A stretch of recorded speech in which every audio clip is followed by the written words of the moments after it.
2021 წლის მასწავლებელთა სასერტიფიკაციო გამოცდები ფიზიკაში მეორე ვარიანტი ამცანა ნომერი 18. გლუვ ჰორიზონტალურ ზედაპირზე R რადიუსიან წრეწირზე მოდულით მუდმივი სიჩქარით ბრუნავს ძაფზე მიბმული ძელაკი. ძაფის დაჭიმულობის ძალა T განსაზღვროთ ძელაკის კინეტიკური ენერგიაო, გეკითხებიან. აგით რა გვაქვს ესე იგი მოცემული. მოცემული გვაქვს. რადიუსი.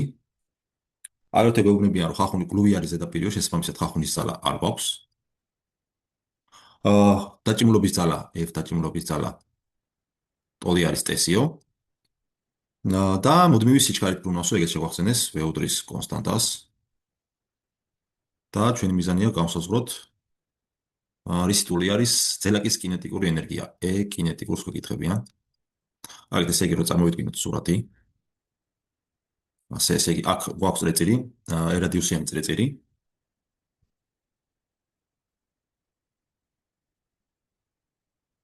გითხრეს რომ მუდმივი სიჩქარით ბრუნავსო, შესაბამისად სიჩქარე მიმართული არის ამ წრეწირის ხების გასწვრივ. ეს არის V სიჩქარე. აგრეთვე რაც ეხება დაჭიმულობის ძალას, აქ გვაქვს დაჭიმულობის T დაჭიმულობის ძალა, აქ ცენტრისკენ არის მიმართული, აქ ცენტრისკენულია ჩქარება. და თუ გავითვალისწინებთ, რომ ნიუტონის მეორე კანონს თუ ჩავწერთ F დაჭიმულობის ძალა, ტოლი არის TS და ტოლი არის M A ცენტრისკენულის, მეორე მხრივ ცენტრისკენული აჩქარება ტოლი არის V კვადრატი შეფარდებული R-თან. და ახლა მოდი ჩავწეროთ კინეტიკური ენერგია რის ტოლი იქნება E კინეტიკური ენერგია ტოლი არის M V კვადრატ ნახევრის. და მოდით მეორე ტოლობა შევაფარდოთ პირველთან, და ნახოთ რა გამოგვივა.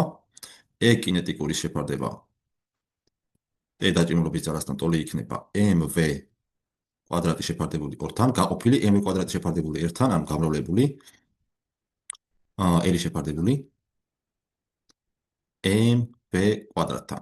ესენი შეგვეკვეცება და დაგვჭირდება რომ ეს ტოლი არის L შეფარდებული 2-თან. ესე იგი, აქედან რა გამოგვივა ჩვენ, რომ E კინეტიკური ენერგია ტოლი ყოფილა RT შეფარდებული 2-თან. ეს კი არის პასუხი B.